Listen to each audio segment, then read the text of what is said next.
Brazil যদি একবার কনফিডেন্সে থাকে এবং একবার যদি ছন্দে থাকে তাহলে আমি মনে করি ওয়ার্ল্ডের কোনো টিমই আসলে ব্রাজিলের সামনে দাঁড়ানোর মতো না এই মুহূর্তে। এখন কি একটু এই জায়গাটা ভয় লাগছে কিনা যে এতদিন তো গ্রুপ পর্ব ছিল, এখন নকআউটের পর্বটা শুরু হচ্ছে এবং বারবার আমরা একেবারে অনেক আগে থেকে আলোচনা করছিলাম যে 48 দল হওয়ার কারণে আমরা হয়তো বড় বড় আপসেট দেখতে পারবো। রাউন্ড অফ 32-তে মানে ব্রাজিলের সঙ্গেই কঠিন কঠিন দলের খেলা পড়ে যাচ্ছে, তো সেক্ষেত্রে যদি কোনো একটা দুর্ঘটনা ঘটে এই যে বিশ্বকাপের আমেজ সেটা কি অনেকাংশে কমে যাবে কিনা? অনেক আগে থেকে বলছিলাম যে 29 তারিখে কিন্তু খেলা, খুব বেশি আবার সময়ও নেই। ব্রাজিলের সমর্থকরা হয়তো বা এই ম্যাচটা নিয়ে উল্লাস করছেন, কিন্তু এখন আবার সমীকরণ মেলাচ্ছেন কি হতে যাচ্ছে। বিশ্বকাপের আমেজ কি এতে বাড়বে না আরো কমবে?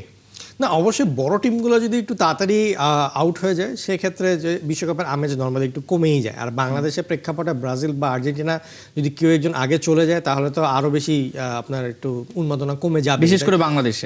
বিশেষ করে বাংলাদেশে আমার এখনো মনে হচ্ছে যে 2002 ওয়ার্ল্ড কাপে গ্রুপ পর্ব থেকে আর্জেন্টিনা বিদায় নিয়েছিল, সেইবার মানে বিশ্বকাপের আমেজ আসলে ওরকমভাবে দেখা যায়নি, কিন্তু এরপরে প্রত্যেকবারই আর কি নকআউট পর্যন্ত থাকার কারণে এক ধরনের আমেজ থেকে যায়।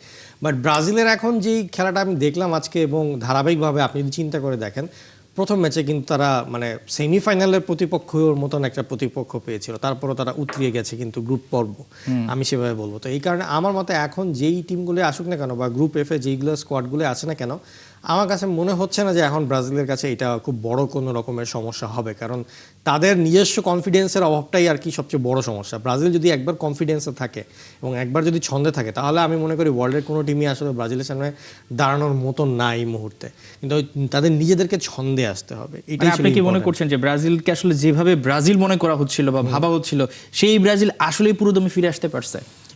আমি বলবো 80% পর্যন্ত। মানে আজকে যদি রাফিনহা থাকতো তাহলে আমি বলতাম যে 99, 1% তো আপনাকে ছেড়ে দিতেই হবে সবসময়। রাফিনা না থাকার কারণে এক ধরনের একটু শঙ্কা তো থাকেই যে কোনো কারণে একটা ম্যাচ যদি রায়ান একটু পারফরমেন্সটা না দিতে পারে তখন তো বেঞ্চে আবার একটু প্রেশার পড়বে, কারণ রাফিনার একটা সেট প্লেয়ার ছিল। তো সেই ক্ষেত্রে মানে যেহেতু এখন হাতে সময় আছে, আই গেস এর মধ্যে রাফিনা খুব তাড়াতাড়ি ইনজুরি থেকে ব্যাক করবে, তাহলে যেটা হবে যে এখন পুরোপুরি ছন্দে থাকবে আর পুরোপুরি একটা ফোর্সে থাকবে। বাট ওই একটাই টেনশন আমার, সেটা হচ্ছে লুকাস পাকুয়েতাকে ছন্দে ফিরতে হবে, আদারওয়াইজ ক্রিয়েটিভিটি বা মাঠের যে কন্ট্রোল এইটা পুরাটা এখনও ব্রাজিল নিতে পারছে না।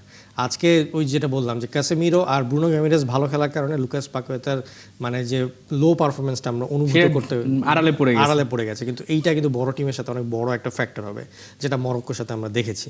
সো এই জায়গাটায় ব্রাজিলকে একটু কাজ করতে হবে এখন। আসলে আমরা আলোচনা করছি, কিন্তু ব্রাজিলের যে রাজপুত্র নেইমার জুনিয়র, হয়তোবা নেইমার জুনিয়র যদি ঠিকঠাক থাকতেন, ইনজুরি ছাড়া থাকতেন, তারও গোলের সংখ্যা অনেকগুলো হতো এবং তিনি হয়তো একটা রেসে থাকতেন গোল্ডেন বুট বা যাই বলি না কেন, কিন্তু তাকে নিয়ে আসলে সেই আলোচনাটাই নাই, কারণ ব্রাজিল জিতেছে।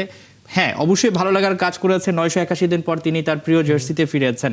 যেই নেইমারের জন্য সারা রাত জেগে সব অপেক্ষা করছিল তার নামটা শোনা যাবে কিনা, তিনি ফিরলেন এবং তার পারফরমেন্সটা কেমন দেখলেন? 76 মিনিটের সময় তিনি আসলে বদলে হিসেবে নামেন, যাকে হয়তো বা আমরা শুরুতেই দেখতে পারতাম। মানে তাকে নিয়ে কি রিস্ক নেয়নি নাকি একটু বাজিয়ে দেখতে চেয়েছে? না, মানে আপনি যে কোনো সময় একটা লজিক্যাল কোচ যে কিনা হচ্ছে দেখবে যে একটা প্লেয়ার ইনজুরি থেকে ফিরছে এবং স্টার প্লেয়ার বিশেষ করে, তাকে কখনোই শুরুতেই বেশি সময়ের জন্য খেলাবে না। তাকে প্রথমে 10 মিনিট 15 মিনিট দেখিয়ে দেখবে যে প্লেয়ারটার মধ্যে মানে কেমন ফিজিক্যাল ক্যাপাবিলিটি আসছে, তার রানিং কীরকম, তার ব্রিদিং কীরকম, এইগুলো আসলে মনিটর করবে। তো সেই হিসাবে 15 মিনিট মানে ঠিকই আছে, তার কারণ হচ্ছে কমফোর্টেবল একটা লিডে ছিল। যদি এরকম হতো যে খেলা ড্রতে তাহলে হয়তো নেইমারকে আরও আগে আমরা দেখতে পারতাম, কিন্তু যেহেতু খেলা লিডে ছিল 3-0 গোলের লিড, এই জন্য নেইমার একটু কমফোর্ট জোনে এসছে, 15 মিনিট বাকি থাকতে এসছে এবং তার যে মুভমেন্ট দেখলাম, তার যে ড্রিবলিং বা পাসে এবং টিমের সাথে কয়েকবার ফেক দেওয়া, এন্ড্রিকের সাথে বেশ কিছু মুভ, এগুলো কিন্তু একটু বেশ ভালো লেগেছে যে এতদিন পর, মানে আপনি শুরুতেই বলছিলেন রিপোর্টে 981 দিন পর একটা প্লেয়ার যখন একটা টিমের হয়ে নামে এবং এই অ্যাটমসফিয়ারে অনেক সময় তার মুভমেন্টই হয়তো ভুল থাকতে পারে বা টিমের কোঅর্ডিনেশনে একটু ঘাটতি থাকতে পারে। আই থিঙ্ক এইটা আস্তে আস্তে 2-1 দিনের মধ্যে কমে যাবে, কারণ নেইমারের জন্য সবাই একটা অন্যরকম একটা আবেদন থাকবে। আপনি যদি দেখেন সাবস্টিটিউট হওয়ার সময় মানে ম্যাথিউস কুনহা সে সাবস্টিটিউট হচ্ছে, মানে এত খুশি মনে হয় একটা সাবস্টিটিউট হওয়া প্লেয়ারকে আমি কখনো হতে দেখিনি টিভিতে, যে সে সাবস্টিটিউট হচ্ছে, সে খুশিতে আত্মহারা যে নেইমার নামছে, আমার বদলে নামছে। তো মনে করেন এইটা একটা টিমের একটা কোঅর্ডিনেশন বা একটা কম্বিনেশন, যে সবাই খুশি যে সে নামছে। অনেক সময় দেখবেন যে সাবস্টিটিউট বেঞ্চে প্লেয়াররা নামার সময় খুব রাগারাগি করে কোচের সাথে, জ্যাকেট ছুঁড়ে মারে, এরকম নামানো হয়, কিন্তু এখানে উল্টাটা খুশি হচ্ছে। So this is a very positive sign for a team like Brazil, যে সবাই সবাইকে অ্যাকোমোডেট করছে, যেটা কিনা পরবর্তীতে অ্যাজ এ টিম কম্বিনেশন খুব ভালো হবে। আপনার কি মনে হয় যে দর্শকরা যে নেইমারকে চাচ্ছিলেন, এটা তো অবশ্যই একটা আবেগের জায়গা তো আছে, তার সঙ্গে যদি বাস্তবতা বলি নেইমারের বয়স এবং এখনো ইনজুরি প্রবণ, সো এবং তাকে পুরোপুরি 90 মিনিট খেলাবে না সেটা আমরা বুঝে গেছি যে কার্লো আনচেলত্তি সেই আবেগের জায়গাটা ধরবেন না, তিনি আসলে চ্যাম্পিয়ন হতেই এসেছেন। সো বাস্তবতাটা আসলে কি, নেইমারের কাছ থেকে আপনি কি প্রত্যাশা করেন যে আসলে তিনি কি করবেন? যেমন আমরা এখন মেসির উপর বলতে পারি বা কিলিয়ান এমবাপে যে তারা হয়তো বা ডজন খানে গোল দিয়ে দিতে পারে, রেকর্ড করতে পারে, কিন্তু নেইমারের ব্যাপার তো সেটা হবে না এবং তিনি টাইমও কম পাবেন। ওভারঅল তার উপর প্রত্যাশাটা কি থাকবে, কি রাখা উচিত? আমার মতে তার উপর প্রত্যাশাটা রাখা উচিত তার ক্যামিওগুলো, যখনই ব্রাজিল কোনো বিপদের মুখে পড়বে, শঙ্কার মধ্যে থাকবে, তখন ত্রাণকর্তা হিসেবে আবির্ভাব হবে, জটলাটা খুলে দিবে। সেম জিনিসটা 1970 সালে পেলে করেছিল। ব্রাজিলে তখন স্কোয়াড বেশ ভালো ছিল, কিন্তু সে সবসময় ত্রাণকর্তা হিসেবে আবির্ভূত হয়েছিল।